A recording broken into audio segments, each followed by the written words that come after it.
Salinity is defined as a ratio between the weight of two dissolved materials on the weight of the samples in the seawater. Generally, salinity is defined as the total amount of solid material in grams contained in 1 kg of seawater and is expressed as part per thousand.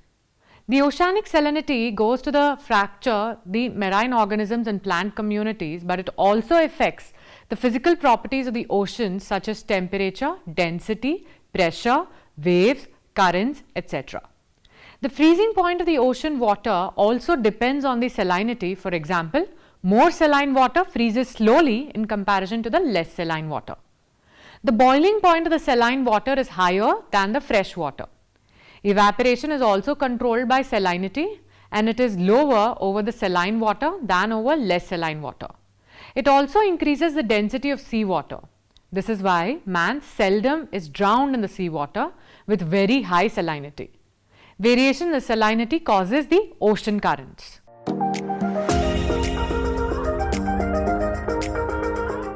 After the lesson, you will be able to understand the layers of distribution of salinity, that is the horizontal and vertical. Seawater contains a complex solution of several mineral substances in dilute form because it is active solvent. The total amount of salt in the seawater is active solvent. The total amount of salt in the seawater is gradually increasing because it is brought from the land every year. Several efforts have been made to estimate the total amount of salt in the oceans in the series. The estimates of Joly, Murray and Clark put the total salt in the oceans and seas at 50 billion tons and 5 billion tons and 7 billion tons respectively.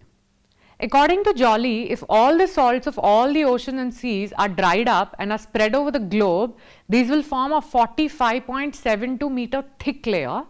And if these salts are spread only over the land, these will form 152.4 meter thick layer. If all the salts are removed from the oceans and the seas, they will be fall in the sea level by 30.48 meters. Dittmar, during the Challenger expedition in 1884, reported the existence of 47 types of soils in the seawater, out of which 7 are most important. Sodium chloride or common salt is by far the most important constituent of the sea salt. Besides salts, silver, gold and radium also occur in minute proportion in the seawater. These elements are 0.3, 0.006 and 0.002 mg per metric ton or parts per thousand million. The average salinity varies from 33 parts per thousand to 37 parts per thousand in different oceans and seas. There are numerous nutrients in the seawater which are used by living marine organisms.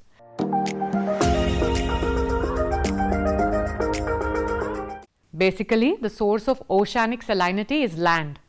Rivers bring salts in solution form from the continental areas. Surprisingly, there is a lot of variation in the composition of the sea salt and riverine salt, as calcium sulfate constitutes 60% of the river salinity while sodium chloride dominates and the salinity of the oceans. River water contains only 2% of the sodium chloride. That is why some scientists do not accept the rivers as a major source of salinity of the oceans and seas, but it may be pointed out that major portion of calcium brought by the rivers into the oceans is consumed by marine organisms. Secondly, the salt brought by the rivers is bit modified in the oceans. Volcanic ashes also provide some salt to the oceans.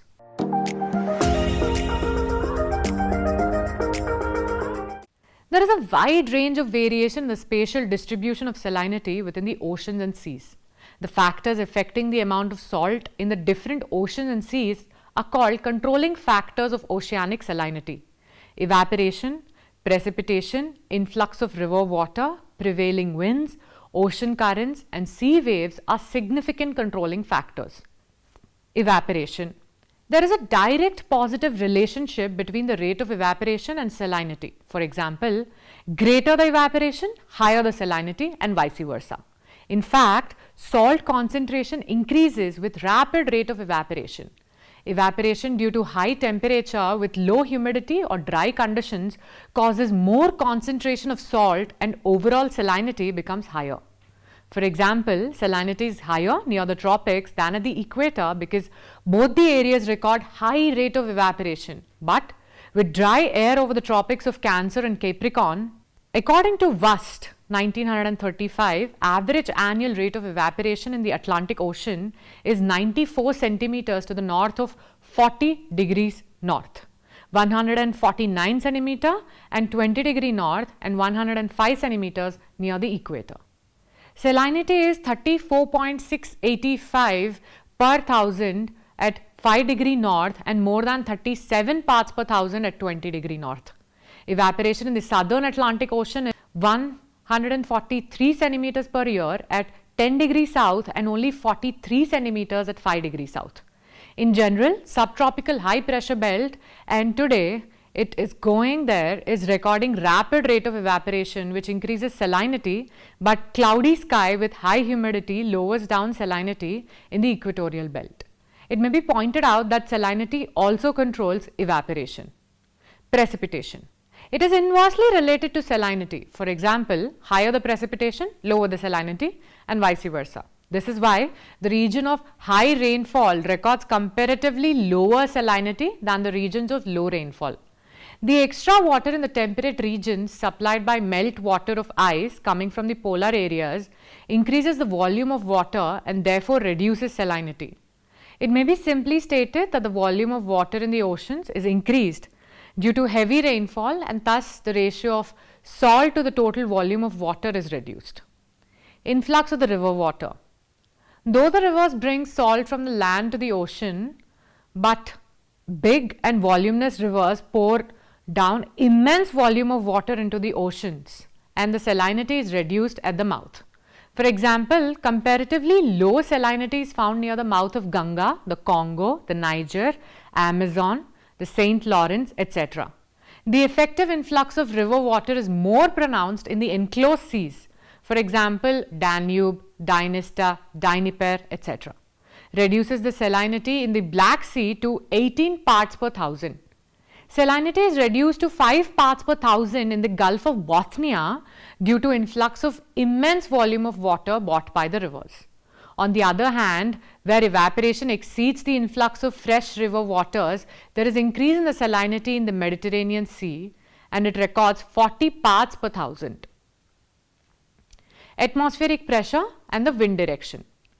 Anticyclonic conditions with stable air and high temperature increase salinity of the surface water of the oceans. Subtropical high pressure belts represent such conditions to cause high salinity. Winds also help in the redistribution of salt in the ocean and seas, as winds drive away saline water to less saline areas, thus resulting into decrease of the salinity in the former and increase in the latter.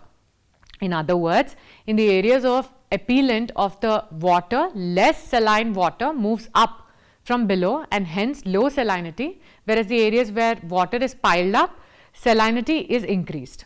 For example, trade winds drive away saline waters from the west coast of the continents or eastern margins of the oceans and pile them up near the eastern coast of the western margins of the oceans, causing low salinity in the former areas and high salinity in the latter.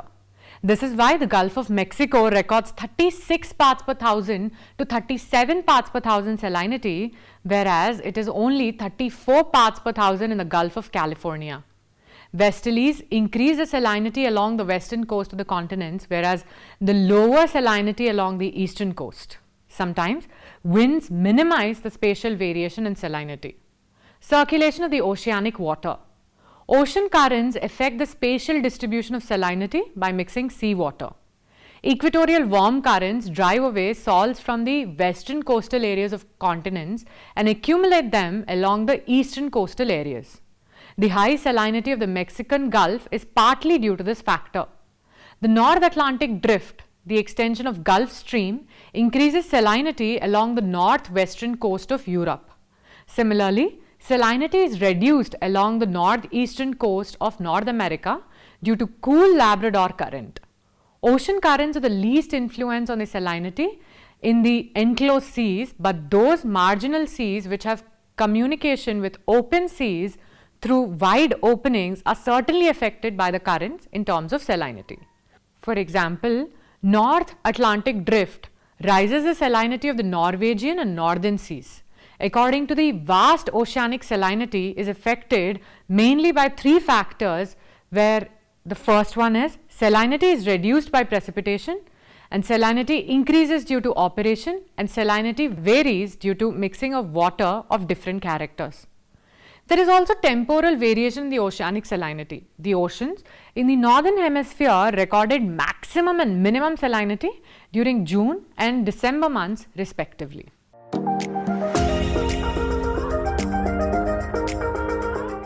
The average salinity in the oceans and seas is 35 parts per thousand, but it spatial and temporally varies in different oceans, seas and lakes.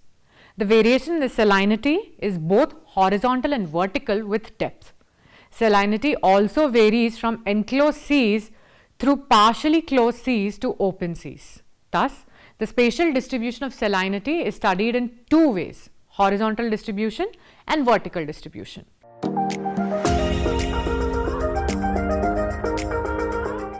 Horizontal distribution of the oceanic salinity is studied in relation to the latitudes, but regional distribution is also considered, wherein each ocean is described. Similarly, the pattern of the spatial distribution of salinity in the enclosed seas, partially enclosed seas and open seas is also considered. Latitudinal distribution. On an average, salinity decreases from the equator towards the poles. It may be mentioned that the highest salinity is seldom recorded near the equator, though this zone records high temperature and evaporation, but high rainfall reduces the relative proportion of the salt. Thus, the equator accounts for only 35 parts per thousand salinity.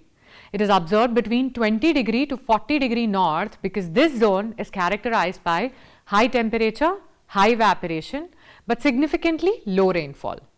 The average salinity of 35 parts per thousand is recorded between 10 to 30 degree latitude in the southern hemisphere. The zone between 40 degree to 60 degree latitude in both the hemispheres records low salinity, where it is 31 parts per thousand and 33 parts per thousand in the northern and the southern hemisphere respectively. Salinity further decreases in the polar zones because of the influx of melt water. On an average, the northern and southern hemispheres record average salinity of 34 parts per thousand and 35 parts per thousand respectively. On the basis of the latitudinal distribution of salinity, 4 zones of oceanic salinity may be identified. For example, equatorial zones of relatively low salinity, tropical zone of maximum salinity due to low rainfall and high evaporation, temperate zone of low salinity, and subpolar and polar zone of minimum salinity. It may be pointed out that the marginal areas of the oceans bordering the continents have lower salinity than the central part because fresh water is added to the marginal areas through the rivers. Salinity varies in open seas according to the latitudes though it depends on the ocean currents further, and it has no control of the latitudes on the distribution of salinity in the inland seas. Salinity of partially enclosed seas in the higher latitudes is seldom controlled by the latitude, rather it depends on the influx of melt water. This is why the Baltic Sea records comparatively lower salinity than the North Sea, though the latitudinal extent of both the seas is the same. Regional distribution. Regional distribution of the surface salinity of the oceans and seas is described in two ways: distribution of salinity in the individual oceans and salinity zones of all the oceans together. Jenkins has divided the oceans on the basis of variations into 3 categories: seas having salinity above normal, Red Sea with 34 to 41 parts per thousand, Persian Gulf 37 to 38 parts per thousand, Mediterranean Sea 37 to 39 parts per thousand. Seas having normal salinity: Caribbean Sea and Gulf of Mexico 35 to 36 parts per thousand, Bass Strait 35 parts per thousand, and Gulf of California 25 to 35.5 parts per thousand. Seas having salinity below normal: slightly less, Arctic Ocean 20 to 35 parts per thousand, North Australian Sea 33 to 34 parts per thousand, Bering Sea 28 to 33 parts per thousand, Okhotsk Sea 30 to 32 parts per thousand, Japan Sea 30 to 34 parts per thousand, China Sea 25 to 35 parts per thousand, Andaman Sea 30 to 32 parts per thousand, North Sea 31 to 35 parts per thousand, English Channel 32 to 35 parts per thousand, and Gulf of St. Lawrence with 32 parts per thousand. Much below, Baltic Sea 3 to 15 parts per thousand, Hudson Bay 3 to 15 parts per thousand. Pacific Ocean. There is a wide range of salinity difference in the Pacific Ocean because of its shape and larger areal extent. 34.85 parts per thousand near equator. It increases to 35 parts per thousand between 15 degree to 20 degree latitudes in the northern hemisphere, but it becomes 36 parts per thousand in the southern Pacific Ocean between the same latitudes. Atlantic Ocean. The average salinity of the Atlantic Ocean is 35.67 parts per thousand. It is not observed near the equator, rather it is recorded between 15 degree to 20 degree latitudes. Record salinity at 5 degree north, 15 degree north and 15 degree south as 34.98 parts per thousand and 36 parts per thousand and 37.77 parts per thousand respectively, indicates increasing trend of salinity from the equator towards the tropics of Cancer and Capricorn. The central zone of the North Atlantic Ocean, located between 20 degree north and 30 degree north and 20 degree west to 60 degree west, records maximum salinity, that is 37 parts per thousand, and it gradually decreases further northward but with varying trends. Eastern marginal areas of North Atlantic beyond 40 degree latitude record comparatively higher salinity than the western margin, because of Gulf Stream carries saline water from the American coast to the northwestern European coast. Maximum salinity of 37 parts per thousand in southern Atlantic is found in a region demarcated by 12 degrees south and 20 degrees south latitudes and 40 degree west to 15 degree west longitudes. Indian Ocean. The spatial distribution of salinity in the Indian Ocean is more variable and complex than the Pacific and Atlantic Oceans. An average salinity of 35 parts per thousand between 0 degree to 10 degree north, but it gradually decreases northward in the Bay of Bengal to 33.5 parts per thousand at 10 degree north latitude to 30 parts per thousand at mouth of Ganga, because of the influx of immense volume of fresh water brought by the Ganga river. On the other hand, the Arabian Sea records higher salinity, that is 36 parts per thousand, and Bay of Bengal, because there is higher rate of evaporation due to relatively less humid conditions and low influx of the fresh water as compared to the Bay of Bengal. The western coast of the Australia records higher salinity due to dry weather. The partially enclosed seas have higher salinity. For example, it is 37 parts per thousand at the head and 40 parts per thousand and at the interior of the Persian Gulf. The Red Sea records the highest salinity, bearing between 36 parts per thousand and 41 parts per thousand in different parts because of the low precipitation and very high evaporation. It may be mentioned that spatial distribution of the surface salinity of the oceans in the seas is represented by isohalines, which are the lines that join the places of equal salinity at the sea surface on the map. Inland seas and lakes. The amount of salt in the inland seas and lakes is controlled by the rate of evaporation, temperature, influx of river water in the presence or absence of the outlets. Whenever a river comes out of the lake or inland sea, salinity is taken out of the water bodies by the river.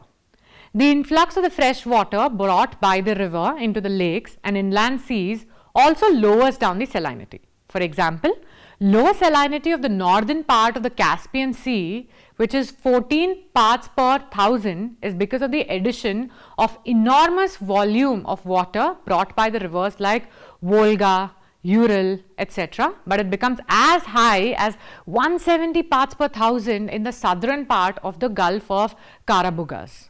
Very high salinity is found in the Great Salt Lake of 225 parts per thousand in Utah of United States of America. Red Sea has 240 parts per thousand. Lake Van records 330 parts per thousand in Turkey. Dead Sea records 238 parts per thousand, etc.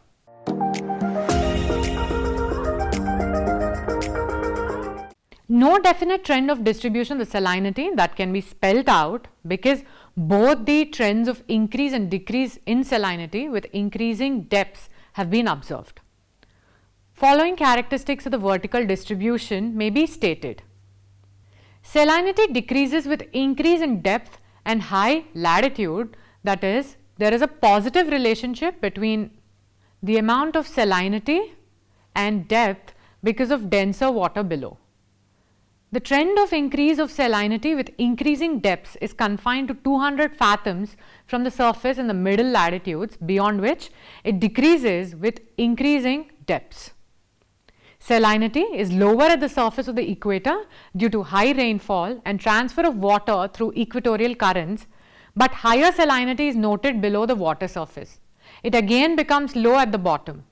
More studies and the data of salinity distribution at regular depths in different oceans and seas are required so that definite characteristic features of the vertical distribution of salinity may be determined. It may be mentioned that the depth zone of the oceans between 300 meters and 1000 meters is characterized by varying trends of vertical distribution of temperature, density of sea water, and salinity of the ocean water. This zone is characterized by rapid change of sea water density, increase in the density with increasing depth in the low latitudes, but constant high density in the high latitude, and it is known as the Pycno line, while this zone represents rapid decrease of temperature with increasing depth of 1000 meters in the low latitudes and is called as the 𝗪𝗏 line.